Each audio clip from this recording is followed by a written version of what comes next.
Olá pessoal, tudo bem? Começando mais um Pod Silo, e o cara tem tão pouca história que eu não sei nem por onde começar, mas eu vou começar agradecendo os canais ESPN, né, os canais Disney, por liberar esse craque hoje do comentário, craque como treinador e craque de camisa 10, de seleção brasileira, de São Paulo, de São Lourenço, de tantos clubes.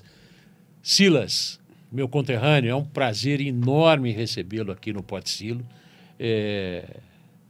Começar aqui por esse negócio que está aqui em cima, que você trouxe. Está escrevendo também, Silas? Quantos livros já foram? Bom, primeiro, obrigado pelo convite, né? Silas, Silo, nós ia dar uma dupla boa, né? Fazer uns gols, hein?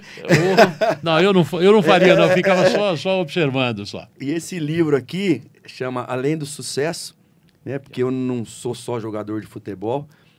1 em 1 milhão, um em cada 1 milhão de habitantes do planeta tem a chance de jogar pela seleção do seu país. Eu pude jogar 3 Copas do Mundo, né? Uma de juniores, que a gente foi campeão na Rússia, e 2 profissionais, 86 no México e 90 na Itália. 3 Copas Américas também, que a gente foi campeão em 85 no Paraguai. Chilavert era o goleiro da seleção paraguaia na final. Caramba. Romário e Gerson eram os centroavantes. Depois eu vou para a Copa de América de 87 na Argentina. Tomamos essa pecada do Chile aí, voltamos tudo triste. E depois fomos campeões em 89 aqui no Brasil, ganhando do Paraguai, Argentina e Uruguai na final. E hoje jogo pela seleção de Masters. Segunda-feira retrasada, estávamos em Uberaba, Paulo Isidoro, Nossa. 72 anos, jogou 70 minutos. Fez parte daquela seleção que muitos julgam a segunda melhor depois de 70, né? Aquela de 82 na Espanha. Foi. Careca, com 64 anos, Paulinho McLaren com 62 e eu com 59, o moleque da turma que tive que correr para eles, né? Mas, bom, então, podendo passar minha existência aí jogando pela seleção, servindo o meu país, então por isso que é 1 em 1 milhão. E aí tem a história da vida, né? Desde vendedor de chup-chup, para alguns é geladinho, né? Sacolé. Você fez isso, né? Vendi samambaia e avenca, que a gente ia no brejo tirar. Aqui tem uma samambaia ali, ó. Essa é artificial. A gente ia no brejo, tirava a samambaia, ia no mercado lá em Campinas, comprava o xaxim, comprava as correntes, fazia o vaso. E eu e meu irmão gêmeo, Paulo, a gente saía vendendo na cidade. Depois fomos vender queijo. O cara deixava 14 queijos pra gente lá. Depois fui trabalhar com meu cunhado, que era engenheiro topógrafo. Medi a fazenda do Abílio Diniz, fazenda Bombril, ali em Datuba, o Helvetia, campo de polo lá, Tarcísio Meira teve casa lá, a família Matarazzo tem casa lá, e depois eu fui ser office boy na De Pascoal, e depois que eu fui jogar bola, isso até 14 anos. Depois fui jogar bola, amador no São Paulo, profissional, técnico de futebol, hoje sou comentarista nos canais Disney e ESPN. Glaucio Santiago te mandou um abraço gigante. Um beijo para você, Gosta muito de você. Gente boa demais. E aí, trabalho com o setor elétrico de energia e escrevi um livro. E aí, meu filho falou assim para mim, pai, você não vai parar de trabalhar, não? Eu falei, filho, o único que eu conheço que ganhou dinheiro andando para trás foi o Michael Jackson. E já morreu. Nós temos que caminhar para frente. Estou casado há 37 anos, né, com a Eliane, 41 que a gente está junto. 3 filhos. O Natan, 34, a Carole, 31, que é médica, e o Caleb, 27, casou. Os 3 casaram já, tenho 2 netos, e essa é a conformação aí da nossa família e um pouco do que está aqui no livro, né? Além das lutas, das vitórias, do sacrifício que a gente teve que fazer, perda da mãe com 5 anos, imagina, 9 filhos, 6 mulheres, 3 homens, a gente perde a mãe com 5 anos, o pai ficou com essa... A gente hoje diria aquela bucha, né, para resolver. Imagina, a mais velha tinha 20 anos, e o Paulo e eu 5 anos. E o pai, sim, a gente nunca teve dinheiro, mas ele ensinou valores e princípios e ética pra gente, que a gente carrega até hoje. Então, e tá tudo aqui.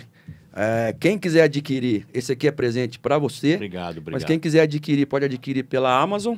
Tá vendido aí na Publish News, na Veja também. E no e-commerce da Editora Vida, que é a nossa parceira aí. Jorginho, lateral direito, campeão do mundo, prefaciou o livro. Tafarel endossou.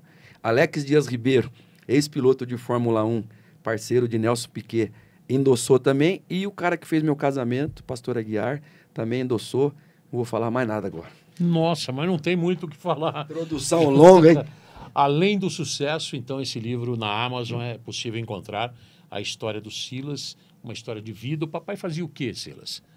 Um milhão. Meu pai era chefe de estação na FEPASA. Ferrovia. Então algumas irmãs minhas nasceram em Uberaba. O Eli Carlos, que foi jogador do Flamengo, do Guarani, do Cruzeiro. O Eli nasceu em Ribeirão Preto. Muitas das minhas irmãs nasceram em Ribeirão Preto. A Noemi, o Paulo e eu nascemos em Campinas. Minha cidade também. É. Dali sai algum craque, né? Jogadores nós temos. O Careca era de Araraquara, mas surgiu lá no Guarani. Criou lá com 16 anos, Jorge Mendonça, né? De cá, Marco Aurélio Polozzi, Valdir Pérez jogou lá, Miranda, Edson, Evair, João Paulo Amoroso, Luizão, Edilson, o Eli, meu irmão, foi buscar ele no Tanabi. Ele vem lá da Bahia, no Tanabi. E aí levou o Edilson para o Guarani, esse craque também, campeão do mundo. E mais alguns que a gente... João Paulo, um dos melhores ponteiros esquerdos que eu vi jogar na história do futebol mundial. O João Paulo, ele quebra a perna no jogo do Bari contra a Sampdoria. Eu estava nesse jogo, ele já estava quase que contratado pelo Milan. O João Paulo ia ser da galeria, assim, como jogador ele é. Mas não conseguiu por conta dessa quebradura que ele teve. O João ia ser dos melhores do mundo... da história. E ele teve um problema recente agora? Recente, teve um problema que teve que abrir. João, te amo, irmão. Só que aquele pênalti lá que o Aragão não cobrou em você, se tivesse VAR, você ia ser expulso, viu? Eu e o Careca, a gente tira sarro dele, né? Que teve um pênalti lá. Mas o Aragão deu uma força. Não, foi pênalti. Foi pênalti. Ali era para dar Guarani, né? Era. Foi pênalti. Que final maravilhosa de 3-3. Aquela ali. Né? O jogo da ida era para ter sido pelo menos 4-1 para nós, o jogo do Morumbi. Mas o Evair faz 1-0, o Careca empata e a gente vai lá pro Brinco já sabendo que ia ser uma pedreira. Ricardo Rocha, Júlio César, Tite. O Gainete perguntou pro Tite, você quer marcar o Silas ou o Pita? Ele falou, quero marcar o Pita, o Silas corre muito. Tozinho, Evair, João Paulo, Sérgio Marco Neri. Antônio Boiadeiro, Sérgio Neri, Marco Antônio lateral direito, Ricardo Rocha, Zé Mário lateral esquerdo, Valdir Carioca. O time do Guarani era um timaço. E a gente catatal, né?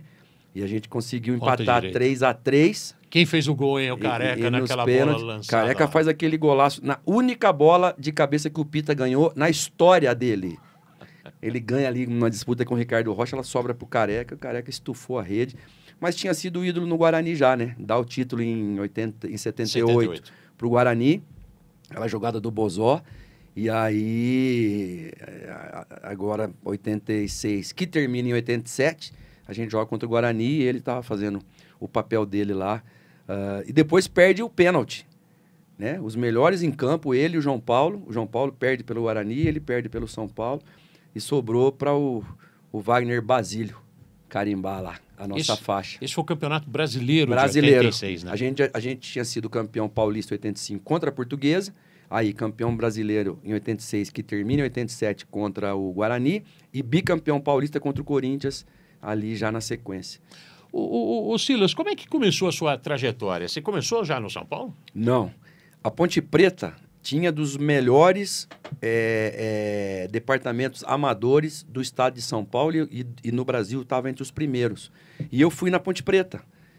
Mesmo o Eli tendo jogado no Guarani, eu fui na Ponte Preta e bati lá e mandavam voltar na segunda. E naquela época, né, Decilo, tinha muito aquela coisa da cunha. Ah, porque o irmão jogou e não sei o quê, né? Porque o irmão jogou, que os irmãos também vão jogar. E o Eli falou pro Paulo e pra mim, eu não vou ajudar vocês em nada. Se tiver que ser jogador, vai ser por mérito de vocês. E a Ponte mandava voltar. Eu me enchi, perdi a paciência e fui pro Guarani. E o Guarani é a mesma coisa. Eu não vou citar o nome das pessoas, porque também hoje já não interessa mais, né? E mandava voltar. Até que eu fui fazer uma peneira no Guarani, tinham 615 meninos. Fui eu, Paulo e um amigo que chamava Tarcísio. E era lá de Marília, Pupo Jimenez. Seu Pupo Jimenez. E seu Pupo me manda voltar depois de um mês. Só que ele não mandou o Paulo, meu irmão, que era zagueiro, que também depois foi jogar no Benfica, no Porto, no Gênova, na Regina, jogou tudo quanto foi lugar, e não pediu para voltar o Paulo e nem o Tarcísio. E eu falei, não falou pro meu irmão voltar, eu também não vou voltar, pensei. Mas fiquei com aquilo na manga, né? Era para voltar depois de um mês, eu trabalhava na De Pascoal. Aí a gente foi jogar no campo do Bela Vista, e os profissionais de férias jogavam, e eu jogava pros veteranos. Acabou, jogamos lá pros veteranos, acabou. Junto com a gente tava jogando o Cidinho. Lembra do Cidinho? Lembro. O Cidinho foi técnico foi lá no do Palmeiras, Guarani, também no Guarani. isso. E aí o Cidinho tava jogando para nós. Não tinha gente pro time dos profissionais e eu fiquei no banco. Eu tinha 14 anos. Aí me colocaram lá só para fazer número. Aí faltando 5 minutos para acabar o jogo, faltou, o jogador lá do profissional machucou, teve que sair e tal. E alguém lá falou, bota o irmão do Eli para jogar aí. E falaram para mim, ó, toca e sai. Não vai entrar em dividida. Não... E beleza, eu fazia isso, tocava e saía. E saiu uma falta. E alguém lá falou, deixa o irmão do Eli bater a falta. Aí eu cravei a bola lá na gaveta. Aí eu não sou batedor, não fui batedor de falta exímio. Fiz alguns gols, mas não era um Zenon, não era um Dicá, não era um Zico, um Neto, nada, Marcelinho Carioca, Marcos Assunção, nada disso. Aí o Cidinho falou, você quer ir no São Paulo fazer um teste? Eu falei, olha, eu quero, só que eu já estava sem paciência, né? Eu falei, só que é o seguinte, você não é mais um que quer fazer graça com o Eli, meu irmão, como os outros, né? Ele falou, não, eu vou te ligar. Eu falei, eu trabalho. E ele pegou e me ligou. Uma semana depois, falou, já falei com o Zé Carlos Serrão, lá no São Paulo. Baita treinador. Ele também. já sabe, só que você não fala para ninguém que fui eu que te mandei. O Zé Carlos Serrão já sabe, porque se o Firmo de Melo, que era o técnico, souber que eu que te mandei, ele não te deixa nem treinar. E aí fui. O que é isso? É ciúme? O que é isso aí? Ainda tem, até hoje tem ainda. Até hoje tem. Chega um jogador lá que é de outro treinador, o treinador bota o cara para escanteio, não põe para jogar, não quer saber. Aí fiquei, quando chegou no final do ano, ele descobriu que tinha sido o Cidinho que tinha me mandado embora. E aí eu fui jogar em Sorocaba contra o São Bento, cheguei lá, minha roupa toda lá tal, tava com os shorts do São Paulo, caneleira, a roupa ficava assim, a chuteira que é pessoal, a caneleira que é pessoal, e eu troquei e tal. Ele entrou no vestiário e falou, quem falou para você trocar? Tava todo mundo do mesmo jeito que eu. Eu falei, não, todo mundo trocou, eu vi minha chuteira. Ele falou, não, só você não vai trocar. Nem no banco eu fiquei. Aí eu falei, vou embora. Né? Saí, fui humilhado ali, essa que é a realidade. Foi uma humilhação na frente de todo mundo. Eu peguei saí, falei, vou para a rodoviária e vou embora para Campinas. Naquela época, se você fizesse isso, tinha um contrato de gaveta. Eu ficaria 1 ano e meio sem poder jogar e eu não ia virar jogador. Antes da Lei Pelé, eu ia perder. Acabar e aí os meninos foram atrás de mim, os que estavam foram para torcer. Não, você não vai fazer isso, você não vai fazer isso. E aí voltei, fiquei lá quietinho e tal. Voltei e falei pro Eli, o que eu faço? Ele falou 2 coisas. Eli e Carlos, meu irmão. Ou você vai lá e conversa com o técnico, fala, olha, eu tô aqui para acertar, não tô aqui para errar. Se eu fiz alguma coisa que te desagradou, me fala. Ou então fica quieto e treina dobrado. Eu fiquei quieto e fui treinar dobrado. Aí, continuei ali e tal. Um jogo contra o Guarani em Campinas. Chamei o bairro inteiro, que eu conhecia, que eu não conhecia, que eu ia jogar. Precisava empatar o jogo. Ganhamos de 2-1. O Cássio, irmão do Júlio César, estava jogando. Gil Baiano estava jogando, era o lateral direito. E eu peguei a bola, driblei todo mundo. O goleiro fiz um gol de bola e tudo. E ali o Walter Maffei, que era nosso preparador físico, meu paizão, foi falar com o seu Francisco Vidigal, olha, se você deixar o Silas ser mandado embora, ele vai amanhecer no Palmeiras. E aí eles não me deixou ser mandado embora, e aí a coisa aconteceu. Toquei a vida aconteceu. Tenho gratidão, por isso que a gente fala, a gente nunca chega em lugar nenhum sozinho, né, Desi? E aí eu tenho algumas pessoas que eu tenho um sentimento de gratidão gigante, Walter Maffei é um, Dr. Francisco Vidigal, que faleceu agora há pouco tempo, é outro. E depois, Cilinho, o professor Bebeto, foram meus pais. Careca. O Careca me dava carona. O Careca tinha o Sérgio Jorge, lá na Vila Teixeira, que ajudava ele. Não sei se era uma espécie de empresário ou um conselheiro e tal. E o Careca passava na Vila Teixeira toda terça-feira e me pegava lá embaixo na pracinha do táxi, me dava carona. E hoje é meu irmão de vida. Bacana demais. Você fez parte de um São Paulo memorável. E aquele começo foi com os Menudos, né? Como é que já pediram para eu cantar a música. Não se reprima. Não dá, né? Não dá, né? Já passamos disso. Não, Era um grupo, para quem não sabe, os mais jovens, era um grupo porto-riquenho de música. Eles faziam muito sucesso. Isso. Né? vocês faziam muito Rick sucesso. Martin era o mais novo do grupo, Rick tinha Martin. 11 anos. Eu vi o Rick Martin como eu tô te vendo aqui, ele e a mãe dele, porque era até 16 anos. E como era tudo no Morumbi, os shows, eu morava no Morumbi, eu tinha acesso. Então, Rick, os Menudos, o Kiss, o Queen, seleção de vôlei dos Estados Unidos, que ia jogar lá, Fábio Júnior. A gente via esses caras tudo assim, porque era a nossa casa, né? Morava então, a ali, gente né? tinha acesso, e foi muito legal, foi muito bom. Mas eu nem gostava dos Menudos, não, a música, nada. Agora, a juventude ficava 3 dias lá, acampando, quando tinha show deles. Você não curtia música nenhuma nos Menudos? Ah! Não se reprima. Era só essa que a gente mais sabe, né? Não se reprima. Aí uma vez fizeram a gente gravar isso aí lá no Morumbi, eu, o Miller, o Sidney, o Visoli, o Niltinho e eu. Cara, os meus filhos tiram sarro de mim até hoje por causa daquilo ali. Brincadeira. Se você entrar na Band, se entrar, tem. Tem lá o vídeo lá dos Menudos, os Menudos do Morumbi ou os Menudos do Cilinho. Até hoje a gente é chamado disso. E vocês eram muito assediados na época? Era diferente. O Miller, por exemplo, foi muito. Até o Miller sai depois na revista lá com a Madonna Brasileira, acho que era, não lembro o nome da menina, mas era a Madonna Brasileira. E eu tive muito suporte da minha família, muito próxima. Eu perdi a mãe com 5 anos, mas eu ganhei 6 mães. Então, as minhas irmãs estavam muito... O Eli era junto com meu pai e um paizão pra gente, o cara que ajudou a gente a cortar os caminhos e tal. Então, assim, eu nunca tive problema com nada disso. Né? Eu sempre fui muito caseiro. Eu morei no Morumbi até me casar. Esses dias eu estive com o presidente Júlio Casares, eu falei, você que manda em tudo aqui, né? Eu falei, agora. Porque quando eu morava aqui, quem mandava lá no departamento profissional era eu. A comida eu que decidia, a sobremesa era pudim de leite todo dia, de leite condensado, e um para eu levar para o meu quarto na sexta-feira. No sábado eu deixava, na sexta eu deixava até minhas cuecas, tênis, camisa, shorts para as lavadeiras lá e dava um trocado para elas, dava um trocado também para as cozinheiras. Então, assim, eu era o administrador ali do Morumbi, ele deu muita risada, mas eu não quis ir para um apartamento.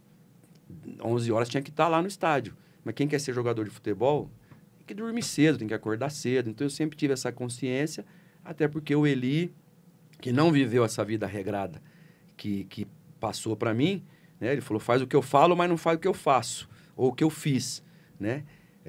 Então, sim, não me arrependo de nada. Casei com 22 anos, Eliane tinha 20, e foi uma das melhores coisas que eu fiz, né? Você viu muita gente se perder, gente que poderia ter ido e não foi? Vi muito craque. Inclusive, quando eu chego no São Paulo, eu não era o provável para subir. Só que eu sempre fui no meu limite.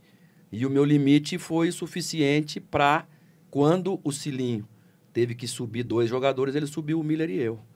E aí o Renato sai, Renato Morungaba, de quem eu sou fã, e fui ser número 8 por causa dele. Jogou muito. Né? Guarani em 78 era Zé Carlos, Renato e Zenon, o meio campo. E depois o Renato vai para o São Paulo também, arrebenta no São Paulo. Seleção de 78 ele estava, seleção de 82 ele também... Não, 82 não, 78 ele está. E aí o Renato vai embora e eu assumo ali a camisa 8. E aí é quando o Careca já estava, o Pita vem do Santos, trocado pelo Zé Sérgio, e o Miller sobe comigo, o Sidney já estava, Bernardo vem de Marília, Zé Teodoro do Goiás, Oscar e Dario Pereira. Pô, tá a louco. melhor dupla de zaga que acho que eu vi jogar, Gilmar goleiro, Nelsinho. E aí a gente forma aquele time, né, de sucesso do São Paulo, mas eu subi no trem e nunca desci dele, né? Nunca saí. Foi. Aproveitou, né? Meu amigo Aproveitou falava assim, que pra o pai dele dizia pra ele que burro preto a gente vê pastando. Agora, preto burro é só quem quer. Você, Cila, você imaginava, você de 14 anos ali, que foi office boy, vendedor de sacolé, você imaginava a hora que aquilo se tornou real, quando você estava naquele São Paulo? Primeiro, o São Paulo um clube gigante. E segundo, você num time gigante, bem administrado, numa fase maravilhosa. Era um sonho, na verdade. Era um sonho, é sonhar acordado. Porque se você... E é engraçado que depois a gente fica sabendo das coisas. naquele Campeonato Brasileiro, eu fui o único que jogou os 32 jogos. Eram 32 jogos. Nem o Gilmar, goleiro, jogou os 32 jogos. E aí a gente foi comemorar lá aniversário daquele título e o historiador lá do São Paulo falou: Silas, você foi o cara que mais jogou. Então, assim, a gente não se machucava porque a gente não queria ficar no banco.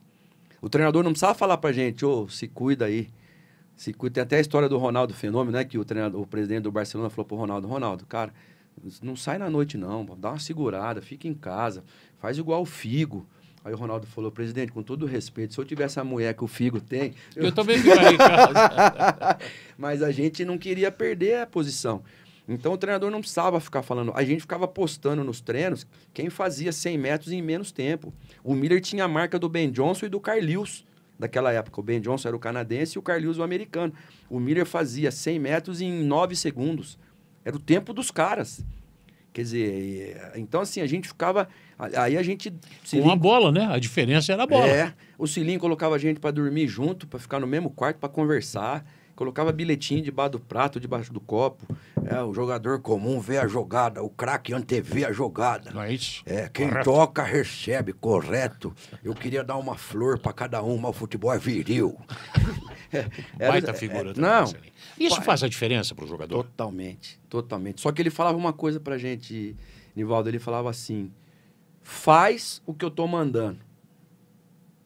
Se der errado, a culpa é minha. Agora, se vocês não fizerem o que eu tô mandando e der errado, a culpa é de vocês e tem consequência. Aí tá. Então, não precisa, não... ele estudava os clubes, ele estudava time. O Palmeiras marcava a gente porque o Palmeiras começou a jogar com 3 atrás. O Wagner Bacharel fazia o líbero. Só que o Wagner Bacharel era destro. O Wagner Bacharel conseguia fazer bem a cobertura pro lado direito, ali perto do lateral direito. Mas como ele não era canhoto, ele tinha dificuldade para fazer a cobertura do lado do quarto zagueiro. Então ele falou pro Pita: joga 2 bolas na direita, Careca, faz que vai, mas não vai. Deixa o Bacharel dominar no peito e sair jogando. Deixa. Na terceira, Careca vem buscar, Miller vem buscar. A hora que ele der o passo para a direita, se joga na canhota dele. Com 8 minutos, com 5 minutos ele fez as 2. Com 8 minutos, o Bernardo deu a bola no Pita, Careca e Miller vieram buscar, veio o Bacharel, veio Amarildo e eu acho que o Toninho. E nessa que o Wagner dá um passo para lá, ele joga entre o Wagner e o quarto zagueiro. O Miller entra aqui, domina no peito. Cara, a gente queria sair todo mundo lá e abraçar e beijar o cara, porque onde é que ele enxergou isso aí? Ele já enxergava o que os caras fazem hoje. E ele falava assim: se tiver 1-0 para nós estamos mais próximos do segundo do que eles de empatar. Se tiver 2-0 para nós estamos mais perto do terceiro do que eles de fazer o primeiro. E ele falava isso, a gente ganhava jogo, ia lá cumprimentar ele falava: fizemos 3, vamos pensar agora para fazer 4. Ganhava de 4, vamos pensar para fazer... Era assim. Cirinho foi o grande cara? Foi. E não só para mim. Se você perguntar, Decilo, pro Careca, pro Raí, e o Raí nem jogava com a gente, hein? O Raí era banco na nossa época. Miller, Careca, pro Sidney, todo mundo vai falar a mesma coisa. Que ele era... apesar do Tele ter sido um grande treinador no São Paulo, ganhou mais coisas até que o Cilinho, coisas mais importantes, até ter ido para a seleção brasileira, dirigido aquele grande time, o Cilinho ainda chegou a ser mais treinador que o Tele Santana. Considerando assim, entre Tele, se tiver que escolher um, você escolhe o Cilinho. É uma opinião também que não é só minha. Nenhum dos dois está aqui, então a gente, assim, talvez se um dos dois estivesse vivo, a gente não falaria por ética, né? Porque tem a família que está lá, tudo. Mas também não é demérito, não, porque... Os dois foram grandes. Foram muito craques e como treinadores, então, assim, não tem problema nenhum. Caramba, essa eu não tinha ouvido, não. O cara era absurdo de enxergar, já fazia a gente treinar a mecânica da tática com a bola na mão. Com a bola na mão. Gilmar, Oscar, Zé Teodoro, Silas vem buscar, Zé Teodoro, Silas, Bernardo, Miller abre na direita, Bernardo, Miller, tudo com a mão, num espacinho pequenininho, que era pra gente mecanizar o que a gente ia fazer. A preleção dele durava 15 minutos. Falava só do adversário, porque a gente já sabia o que a gente tinha que fazer. E aí, chegava no jogo, tirava o Careca no intervalo, quando o Careca não estava bem, tirava. Não, vamos ganhar Pianelli vai entrar, vamos ganhar com Zé Teodoro, Pianelli e Silas. Ganhamos do Marília lá, sim. Eu, Pianelli, Zé Teodoro, 2-0. Cara, é bom você ter um treinador assim, que não era só pai fora do campo, mas era era assim, inteligente demais com relação à tática e tudo. Não gostava de falta de profissionalismo. Ele sempre foi muito O cara exigente. que ele saísse e levasse alguém para noite, ele mandava embora. Horário com ele era horário. 8 horas dentro do ônibus no Morumbi e vai sair o ônibus pro CT. Só tinha 2 campos no CT da Barra Funda e aquela arquibancadinha. A gente não comia lá nada. Se não tiver no ônibus às 8 horas, nem vá pro CT, que não vai treinar. Então, 8 horas estava todo mundo lá. Cara, ensinou a gente... não leva repórter na sua casa. Traz ele no estádio. Traz ele aqui no estádio para fazer entrevista. A sua casa é o seu lar, é sua... Então, assim, cara... Nada contra o repórter, né? Hoje eu tô do lado de cada imprensa. A gente sabe quem a gente é, né? O respeito que a gente tem pelas pessoas, tudo, mas... Ele tinha uns conselhos assim pra gente, principalmente a molecada nova, né? E não deixava a gente subir a cabeça nem nada. Você vê algum treinador assim hoje?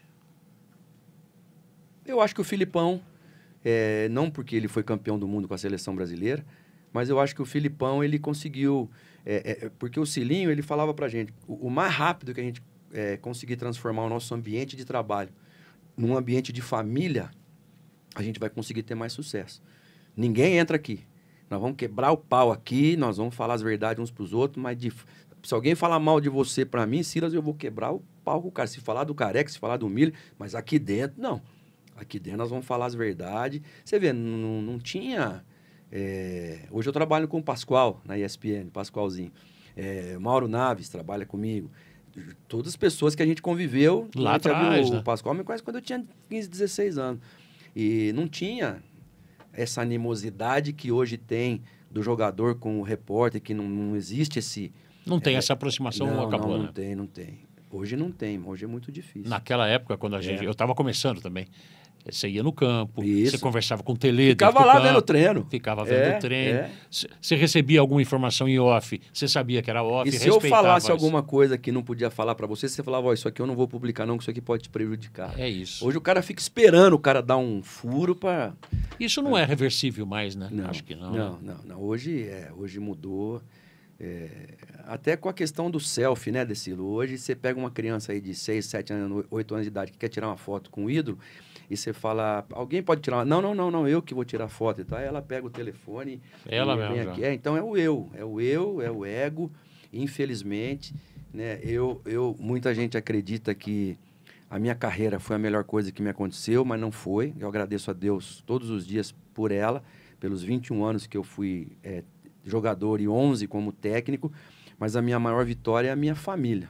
Por quê? Autoestima elevada no meio de gente grande, mas no meio de adolescente, onde você está formando o caráter da pessoa. Autoestima elevada para virar arrogância no meio de gente rica é um pulo. Autenticidade. Eu posso ter um amigo que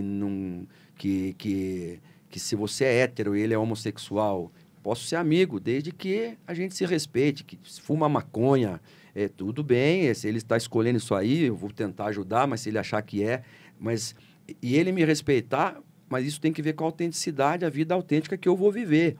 Autoconfiança e humildade são todos valores que se aprende do pai e da mãe, não é na escola. É a base. Não é a escola que ensina isso, a escola educa.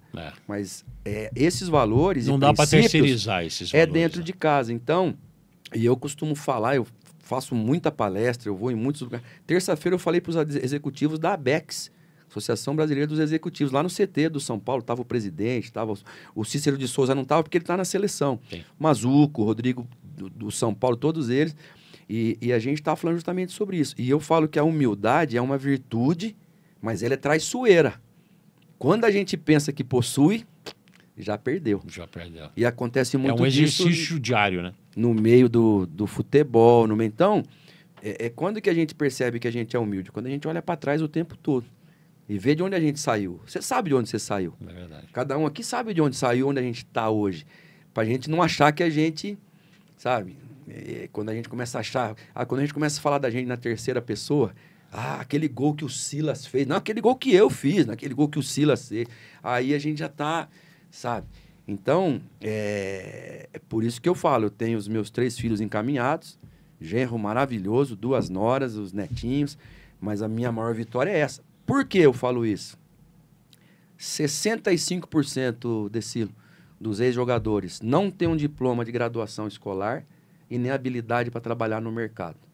Se não recebeu uma ajuda de alguém ligado ao futebol, tá na roça.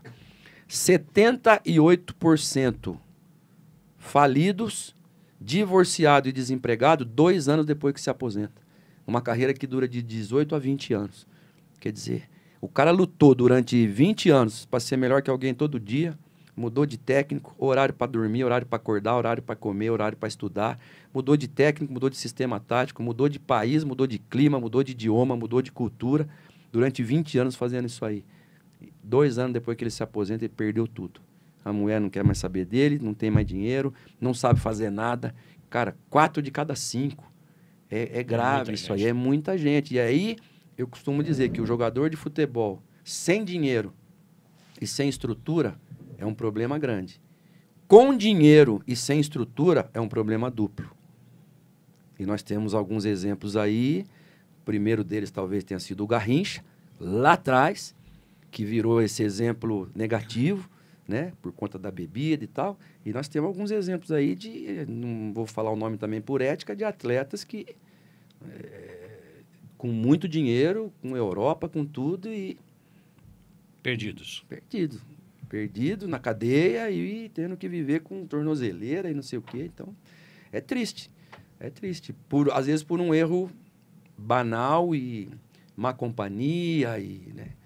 Então, por isso que eu falo, minha carreira foi maravilhosa, agradeço muito a Deus, mas a minha maior vitória é meu casamento, meus filhos, relacionamento com Deus, né? Que não tem nada a ver com religião. Nada a ver com religião, relacionamento com Deus.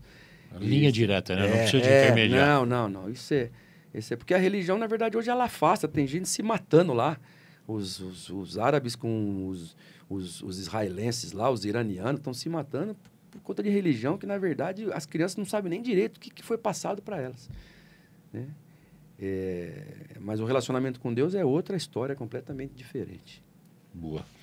Quem hoje é o grande treinador do futebol brasileiro para você? Puxa vida, no futebol brasileiro, hoje para mim é o Abel Ferreira.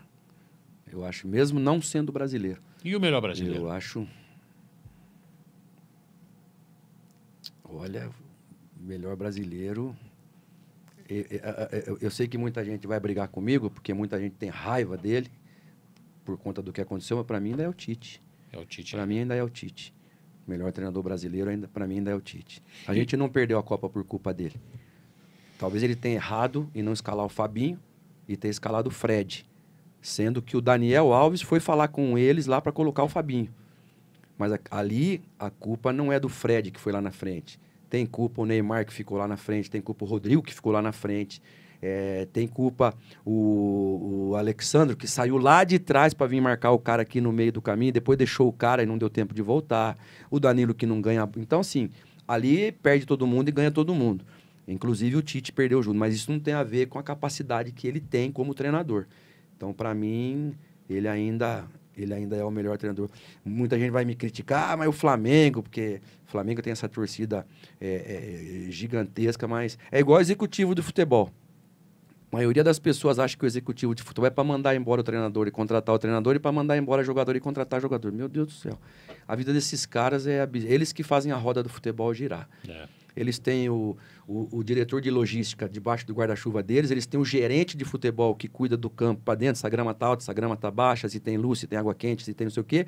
O de logística é quando vai viajar, se o cartão dos meninos está tudo certinho, quem pode jogar, que hotel que vai ficar, que hotel que não vai ficar. O coordenador da base, área de saúde, área de comunicação, toda a comunicação com as federações, é o executivo que faz, e às vezes as pessoas acham que o executivo é só esse cara que contrata e manda embora, e está muito distante de ser isso. Então, o treinador também. O treinador, o leque dele de atuação é gigantesco e muita gente acha que é por 11, tira 11, tomou nó tático e não sei o quê. Nada disso. Você cansou de ser treinador? E você foi um treinador vitorioso 11 também. 11 anos, fui campeão no Grêmio, fui campeão no Catar, fui campeão no Avaí, fui campeão em muitos clubes que eu passei, mas eu sacrifiquei muito a família. Eu já tinha sacrificado bastante os filhos quando eu era jogador. esposa foi comigo, foi para o Japão, foi para a Itália, foi para Portugal, foi para a Argentina, foi para o Uruguai, foi para o Catar, foi para todos os lugares que a gente foi. Mas quando eu vi que como treinador, o treinador é uma das posições e profissões menos respeitada no mundo do futebol, eu falei, isso não serve para mim, porque eu estou sacrificando a minha família, eu faço contrato de 1 ano, mas o contrato maior talvez que eu tenha passado foi no Avaí e no Grêmio, que eu fiquei mais de 1 ano, quase 2 anos no Avaí, quase 1 ano no Grêmio. Lá no Catar fiquei 1 ano também, mas o treinador não é respeitado. Então eu vi que eu estava sacrificando a minha família. E o Gabriel Pópolo, que foi psicólogo da seleção, do São Paulo, muitos anos, ele deu uma palestra para a gente na CBF e ele disse que mais de 90% dos treinadores de futebol vão ter propensão à síndrome do pânico na velhice. E eu me conhecendo a minha estrutura, eu seria um deles, porque eu não gosto de coisa errada, eu não gosto de injustiça, então eu ia ficar brigando com a arbitragem, eu ia ficar brigando com, sabe, você prepara um jogador, vem um empresário lá que já fez um acordo com o clube, leva o jogador embora, e aquele jogador no outro clube nem vai jogar, mas no seu ele vai fazer falta. Então chegou uma hora que juntou tudo isso e eu falei, Deus, o senhor não me juntou com a Eliane para eu ficar longe dela. Eu não vou na praia, porque eu sozinho vou fazer o quê na praia? Fortaleza, Rio de Janeiro, os lugares que eu morei. Eu falei, então, se isso aqui não é para mim, fecha as portas. E ele foi fechando as portas. Foi fechando. A ESPN já estava me pedindo, fazia uns 3 anos, e eu fiz tudo, Decilo, que um treinador pode fazer. Eu viajei para a Inglaterra, eu viajei para Dubai para fazer os cursos, fiz os cursos todos da CBF, licença Pro, fiz tudo. Porque às vezes você também não faz a sua parte e fica esperando que as coisas aconteçam. Não, fiz tudo. Então, assim, não deixei nada para trás. Poderia estar ainda como treinador ganhando dinheiro, mas eu seguramente estaria infeliz, porque eu não ia estar convivendo com os meus netos. Joguei beach tênis com o Careca esses dias, joguei beach tênis com a minha mulher ontem, com meus filhos, estou com a minha filha, com os meus netos. E o Parreira deu um conselho para mim uma vez, que eu daria para os treinadores jovens. A vida do treinador são 3 etapas de 10 anos. Os primeiros 10 anos vai aprender. Chamou na África, chamou na China, no Japão, na Ucrânia, onde aparecer, vai aprender a lidar com um dirigente mau caráter, vai aprender a lidar com um dirigente gente séria, vai aprender a lidar com tática, com tudo. Nos segundos 10 anos, você vai desfrutar daquilo que você construiu nos primeiros 10, que é o tempo do sucesso. Tempo do trabalho, 10 anos. Tempo do sucesso, segundos 10 anos. E o tempo da significância são os últimos 10 anos. O cara vai te oferecer 40 milhões de euros, você fala não. Vou plantar uma flor, uma árvore, vou pintar um quadro, vou ficar com meu neto, vou empinar pipa e vou pescar, que é uma das coisas que eu amo fazer, estar com a minha família, com as minhas irmãs, com os meus irmãos. Então é isso. Então, quando eu percebi que o ano da significância estava chegando, eu tive que tomar essa decisão. E a ESPN batendo na minha porta. E as pessoas não têm noção da felicidade que eu tenho de trabalhar na ESPN. Hoje mesmo, eu sair daqui, eu vou fazer o 3º turno hoje, e o pessoal lá, ô Silão, hoje passou o dia aqui. Eu falei, cara, eu amo o que eu estou fazendo. Eu aprendo cada dia então estou muito feliz o dia que eles me escolheram, que eu aceitei, né, trabalhar ali. Legal. Você é um caso raro, né? Brasil e Argentina, embora seja mais no campo do torcedor, eu imagino, porque no relacionamento imprensa, essa coisa toda, a gente vê uma proximidade. Sim. Brasil e Argentina, rivalidade gigante. Um brasileiro fazia um sucesso. Você é considerado ídolo lá no São Lourenço. Sou embaixador do clube. Embaixador. Esqueci de falar ali, eu sou embaixador do São Lourenço. Como é que é isso, cara? Ser ídolo num país que tem essa rivalidade, cara? Eu estreiei contra o Boca, ganhamos de 1-0, eu fiz o gol. Aí nos outros 3 jogos, em um eu fiz 2, no outro eu fiz 1. Aí fomos jogar contra o River Plate, no Monumental. Aí eu fiz o gol mais bonito da minha carreira, que eu driblei todo mundo, aquele gol que o Neymar faz contra o Flamengo, gol que o Maradona fez contra os ingleses, eu fiz contra o River. E o que aconteceu? O Maradona falou, eu trocaria o gol que eu fiz contra os ingleses pelo que o Silas fez contra o River. Porque ele é Boca, né? Ele era Boca, né? E aí aquele gol tomou uma proporção ainda maior. E a gente foi campeão depois de 21 anos. O São Lourenço é uma espécie de Corinthians, de Flamengo, é uma doideira aquilo lá. E um brasileiro ter sucesso lá, acho que o último que tinha tido sucesso lá tinha sido, acho que o Eva de Pádua Lima. Nossa Senhora. 60 anos para trás, mais até. E aí a gente é campeão e pronto. Aí ficou. Tem o relacionamento, a gente tem o WhatsApp do nosso time ainda campeão de 95, todo ano tem a festa. E aí o presidente que entrou agora, que é meu amigo, irmão, Marcelo Moretti, me chamou para ser embaixador do clube. Na despedida do Hendrick, no Allianz Parque, Palmeiras e São Lourenço pela Libertadores. O jogo empatou, acho que terminou 0-0. O São Lourenço se classifica e eu tô saindo para ir pro ônibus, pra gente ir pro hotel lá com o pessoal do São Lourenço para jantar, e a torcida do São Lourenço me encontra ali. Cara, aí... Isso eu vi. Aí foi aquela coisa que viralizou, e eu não esperava, porque o pessoal da ESPN, quando viu aquilo, Paulo, Silas, pode publicar. Eu falei, lógico, faz o que vocês quiserem. E aquilo ali foi pro mundo inteiro, foi um negócio assim que... Foi um presente, na verdade. Meus filhos choraram, minha esposa, porque foi uma coisa assim que aconteceu, né? Agora tem uma entrevista do Scaloni, falando que o primeiro jogo dele foi contra o São Lourenço, e ele fala, São Lourenço, do Silas, e ele era, acho que ele era lateral, alguma coisa, só que botaram ele de centroavante.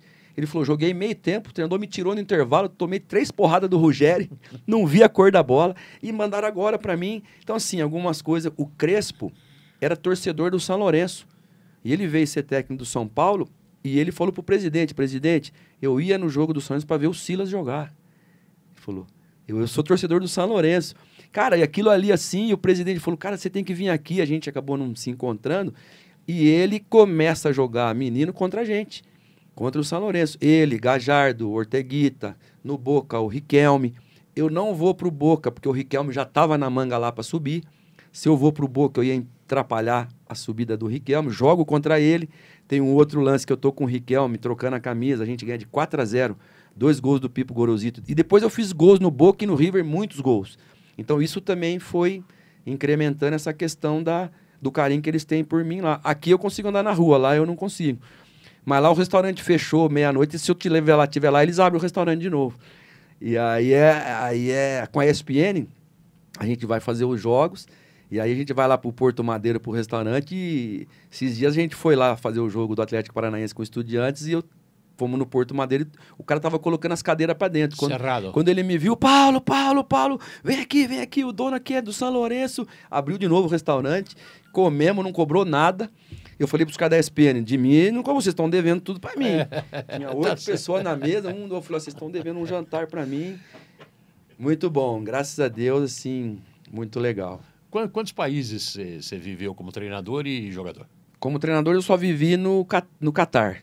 Né? A gente foi campeão também lá da Copa do Emir, campeão da Copa do Sheikh Jassim. Foram 3 clubes lá? 2, 3 lá clubes? Foi o Al Arabi primeiro, e depois o Al Gharafa. No Gharafa eu tive o Diego Tardelli, tive o Zé Roberto, tive o Zé Roberto brasileiro e o Alfonso Alves. E o Alex, que jogou no Corinthians, o canhoto, que hoje trabalha na televisão também. E como jogador eu fui para o Sport de Portugal, Cesena, Sampdoria, aí São Lourenço na Argentina, Central Espanhol no Uruguai, Kyoto no Japão. Esses foram os países que a gente morou lá fora, né? Você conviveu com o Maradona? Convivi muito com o Maradona. O Maradona, a Cláudia, a esposa dele, as filhas estudavam do lado da minha casa. E por conta do Careca, da amizade deles, eu fiquei amigo do Diego, da família e tal. E um dia eu encontrei a Cláudia lá, a gente concentrava lá no centro de Buenos Aires. Acabava o almoço no sábado, eu saía para visitar as galerias de arte, que eu sempre gostei de quadro. Assim, mas não entendia. Então eu ia nas galerias e ficava conversando com os proprietários para eles me mostrarem o que era essa pintura, de onde veio, por que é tão caro e não sei o que e tal. E eu vi uma pintura lá que chama Las Huellas, As Pegadas. E é aquela história de tem 4 pegadas na areia e é o tempo de vida do cara. E ele vai comentando que, de repente, tem 2 pegadas só na areia. E ele fala para Deus, puxa Deus, no momento mais difícil da minha vida, o Senhor me abandonou. Eu fiquei sozinho. E Deus falou assim para ele, não eram suas aquelas pegadas, eram minhas, eu estava te carregando no colo. Cara, aquilo ali, quando eu vi, eu falei, meu Deus, eu vou comprar isso pro Diego. Aí comprei E levei para Cláudia. Levei na escola para Cláudia. Eu falei, Cláudia, eu comprei isso aqui pro Diego. Ela falou, não, senhor, você vai levar lá em casa. E eu falei, puxa vida, cara. Fiquei naquela, falei, ele com o problema da droga que ele tinha e tal. Eu falei, vai que eu apareço lá e ele tá num momento ruim. De repente vai, sei lá. E não fui. E aí nós fomos jogar um jogo em Montevidéu para a filha do Paulo Forlan. A Alejandra sofreu um acidente de carro e ficou tetraplégica. E o Paulo Forlan fez um jogo. Diego Forlan tinha 8 anos de idade. Não, ele tinha mais um pouco já. Ele tinha 8 quando ele foi meu técnico no São Paulo. Paulo Forlan foi meu técnico nos juniores. E o Diego Forlan nessa época tinha 8 anos. Então ele é meu amigo irmão. Fui para esse jogo. Quando eu entro no vestiário, chega o Diego. E ele... Paulito, te estou esperando em mi casa. Cláudia me dijo que me ibas a levar um quadro. Estou te esperando em casa. A Cláudia falou que você ia levar um quadro para mim. Nossa, eu fiquei... Eu falei, Diego, vou levar sim para você. Mas aí eu mandei um amigo meu, que era missionário lá na Argentina, levar o quadro para ele.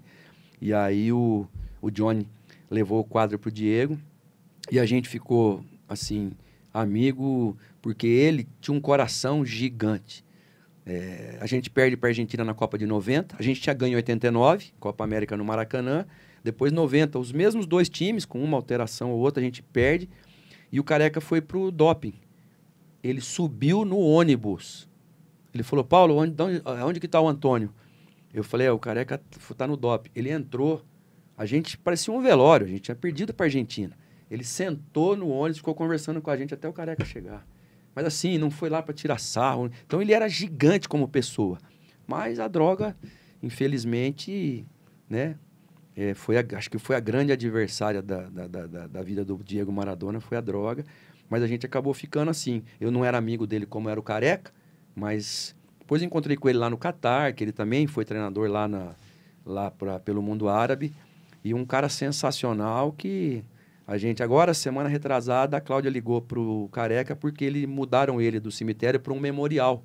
Fizeram um memorial Diego Armando Maradona. Mas não sei se o Careca conseguiu e acho que ele não podia também. Vocês chegaram a conversar sobre essas questões de extracampo, você e Maradona? Não. A gente, assim, eu não tinha essa liberdade com ele porque ele estava sempre muito rodeado de gente, muita gente no entorno dele. E, infelizmente, mas ele falou para mim que tinha um cara lá no prédio dele que também era um cara, ele chamou o cara de evangelista. Lá eles chamam de evangelista o cara que é cristão, né? Ele falou, Paulo, sim, há um evangelista já no meu edifício que me habla sempre de Deus e não sei o que e tal. Então o cara falava para ele, eu falei, bom, se tem um lá, não precisa ser eu. Não precisa ser eu, não é uma coisa que... Né, se ele perguntar para mim, óbvio, eu vou falar da minha experiência, mas... Então, assim, mas eu, assim, ser Maradona, ser Pelé, ser Neymar, Ronaldinho Gaúcho, a vida desses caras é muito difícil, porque você ganha por um... Michael Jordan falou isso. Ninguém sabe o que é ser Michael Jordan. Você não descansa em momento algum. Ele falou, eu queria ser uma pessoa normal, como qualquer outra, mas... Você é sempre o personagem, né? O nível de popularidade desses aí é lá no céu, assim, é lá em cima, para bem ou para mal. É verdade. Ô Silas, se quiser dar uma mexidinha no ar aqui, porque ele vem direto para cá. Tá bem? O Silas, o Brasil ganha a próxima Copa. Nós estamos de novo naquela fila de 24 anos. Eu acredito que melhorou. O trabalho do Dorival é um trabalho bom. Eu falo muito com o Tafarel. O Tafarel é o treinador de goleiros da seleção. E o Tafarel estava chateado porque ele falou assim, Silas, a gente, brasileiro, de forma geral, torcedor, a imprensa, a gente está matando uma coisa que já está morrendo. Cara, olha que pesado isso. Ele falou, a gente está matando uma coisa que está morrendo, que é a seleção brasileira. Então, a gente, ao invés de ajudar, a gente está atrapalhando. E eu compartilho muito dessa mensagem do Tafarel, por quê? Porque se você vai mudar de geração, você tem que dar tempo para a geração. Então, essa garotada que está aí é a nova geração. Eles precisam de tempo. A gente precisa ajustar as laterais? Precisa. A gente precisa achar um outro Careca? Precisa. Precisa achar outro Neymar? Precisa. A gente precisa achar um outro... sei lá, Batista, Falcão, Toninho Cerezo, o Casemiro, um Clodoaldo precisa. E a gente tem aqui. Mas a gente também não se ajuda. Hoje, 16 anos, tá indo embora. Aí ele vai lá para fora e o que os caras fazem lá? Engessam ele. Aí não vira... Nós não temos mais meia desse. Cadê o 10? A gente falou aqui. Luiz Henrique é 10. Ele não é ponta direita. Veiga é 10. Não é ponta direita. Scarpa é 10. Não é ponta direita. Anthony é 10. Rafinha é 10. O Malcom é 10. Não é. Mas eles não estão aqui. O Lucas Estevão, ele é 10. Mas ele não está aqui. Ele está lá. Aí a gente não... Quem são os melhores número 10 no futebol brasileiro hoje? Almada, Savarino, Arrascaeta. Nenhum brasileiro. Nenhum brasileiro. Os melhores número 10 são os de fora. Aí a gente não põe o cara para jogar aqui, na posição dele, e a gente quer formar 10. Os argentinos formam 10 toda hora. Almada tem 23 anos, já foi campeão do mundo com a seleção argentina. Jogou lá, não interessa, já é campeão do mundo. Olha o que esse menino faz. O último pênalti contra o São Paulo, na disputa agora da Libertadores, quem que bateu? Ele. Mandou a bola na gaveta. E não quis saber se ele erra. Se ele erra, o São Paulo passava. Ele foi lá e guardou. Não sei quem foi do São Paulo depois que errou. Aí o jogador do Botafogo foi lá, fez o gol, acabou. Então, falta essa consciência pra gente. Quanto tempo a gente ficou sem número 9? Agora apareceu aí o Igor Jesus, mas a gente ficou sem 9. E o Igor Jesus jogou, acho que os 2 primeiros jogos ele jogou muito bem, fez gol e tal até, mas o Hendrick não tá nem entrando. Então, eu acho que falta essa consciência pra gente da posição. Porque o 10, pra mim, o meio-campo é o coração do time. O 5, o 8 e o 10. Se forem 2 volantes, beleza. Um de saída, um de marcação e um de criação. É o coração do time. A gente não tem. O coração hoje, o gol que o Valverde faz do Uruguai agora contra a gente toma um drible ali.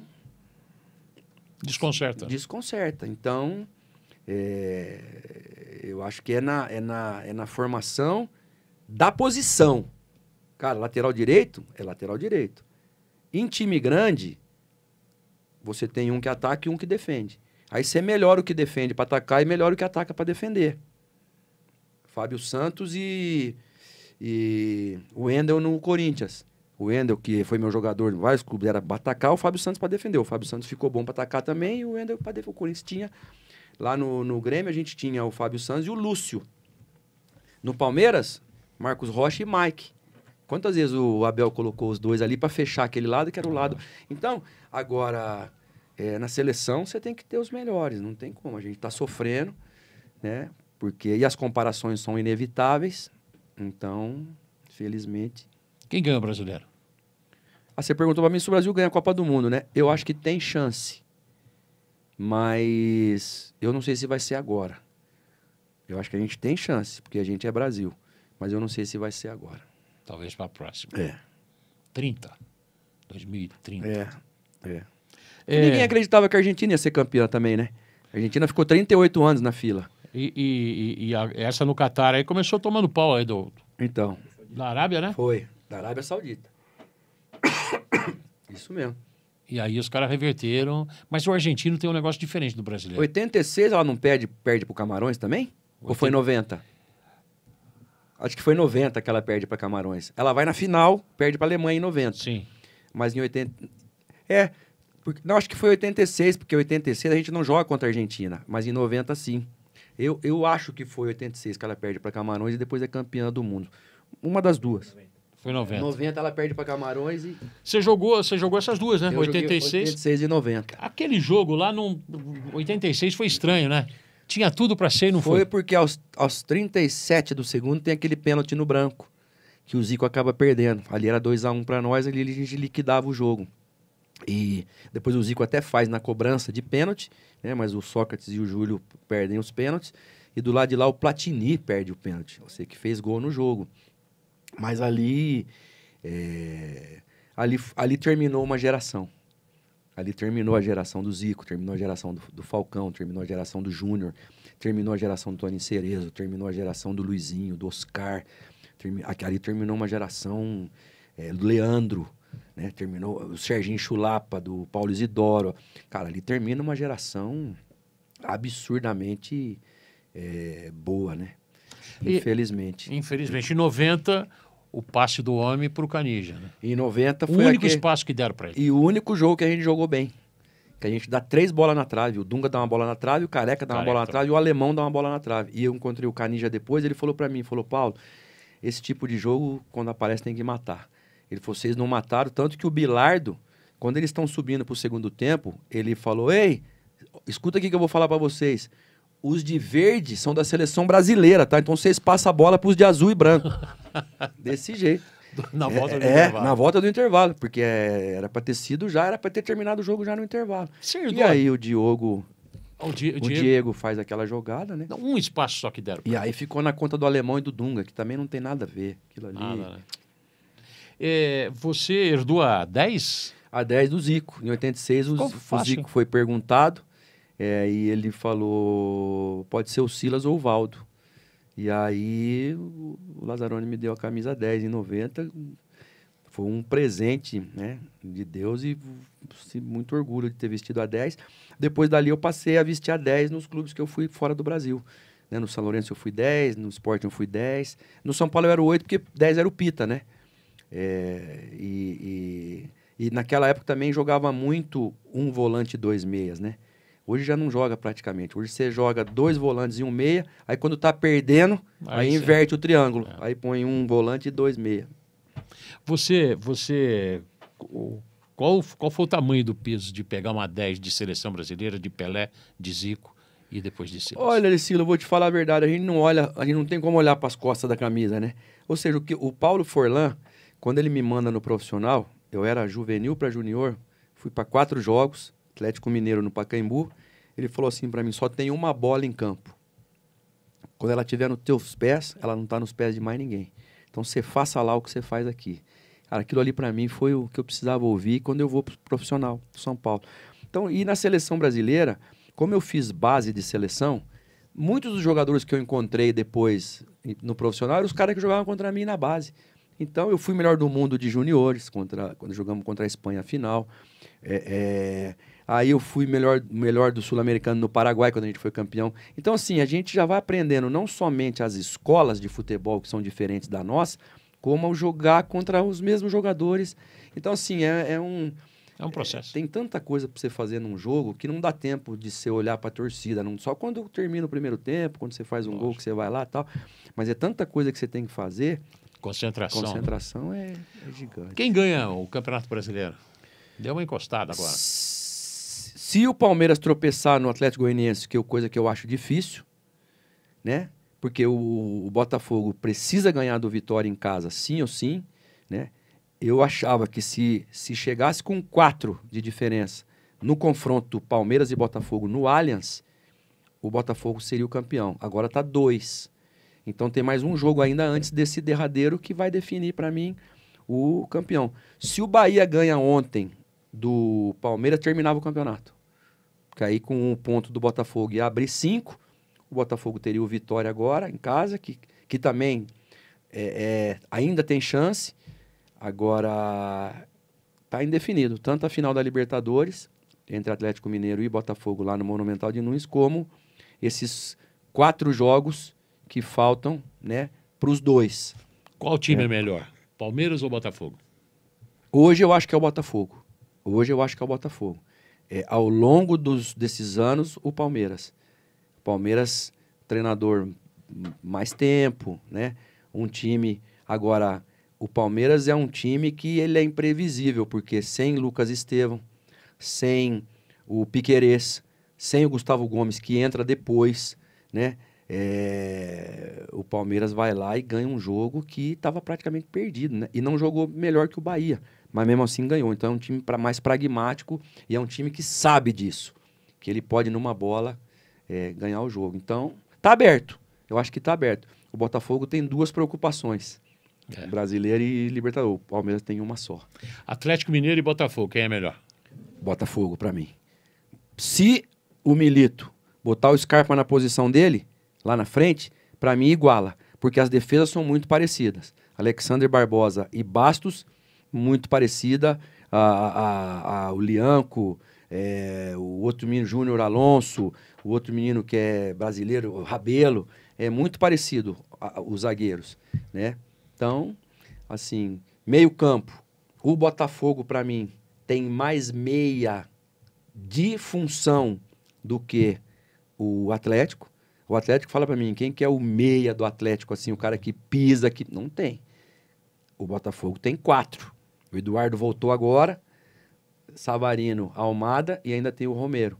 Então, assim, nesse aspecto, por exemplo, o Botafogo faz um gol. O Botafogo tem muito mais chance de ficar com a bola do que se o Atlético fizer um gol. Se o Atlético fizer um gol, não tem um Ricardinho da vida que esconde a bola embaixo do braço e na Copa de 2002 que o Filipão falou, entra, não passa a bola para ninguém. Segura a bola aí até acabar o jogo. Então, assim, o São Paulo sofreu com isso, por não ter o meia-meia. Lucas não é meia, Luciano não é meia, né? Marco Antônio não é meia. Então, eu acho assim que o Botafogo 55-45 desse 55% o Botafogo, 45% Atlético Vai meia. ser muito. O que é muito, o que é muito. Você, só para encerrar, algum sonho?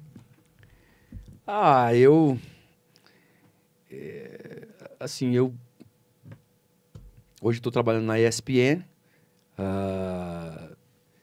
É um lugar onde a gente cresce todo dia e aprende, né?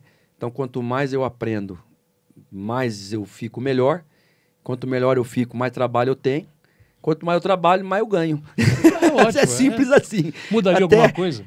Não mudaria nada. Acho que não mudaria nada. Talvez, como eu dava muito passe de gol pro Careca e pro Miller, eu, o Pita e o Sidney, Bernardo também, até o Zé Teodoro, né?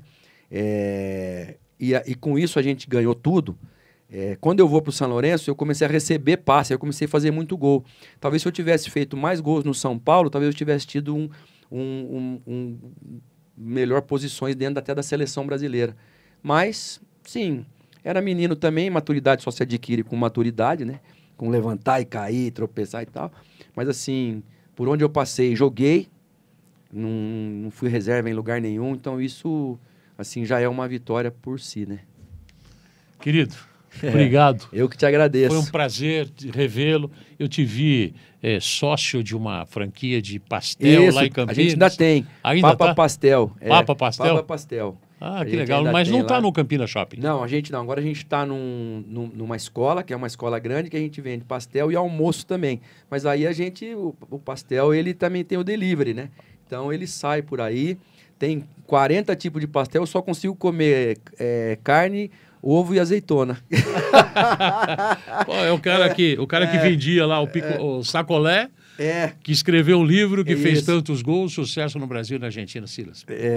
E também tem a pastelaria. Obrigado. Diz que para a gente se sentir homem, a gente tem que ter feito um filho homem, né? Ter escrito um livro e plantado uma árvore. A árvore, a minha sogra plantou 40 para mim. Ah, ela fez o trabalho. Pois é. Obrigado, Silas. Um beijo, Nivaldo. Obrigado. Sucesso. Sucesso é chovendo molhado, né? Mais sucesso ainda para você. Obrigado, você é um cara muito querido por todos. Também. Obrigado pelo presente. Para a gente encerrar só aquela dedicatória, aquele autógrafo. Pessoal, enquanto o Silas vai assinando aí a dedicatória desse livro maravilhoso que você compra na Amazon, um abraço a todos. A gente encerra por aqui o nosso Pod Silo com o grande Silas.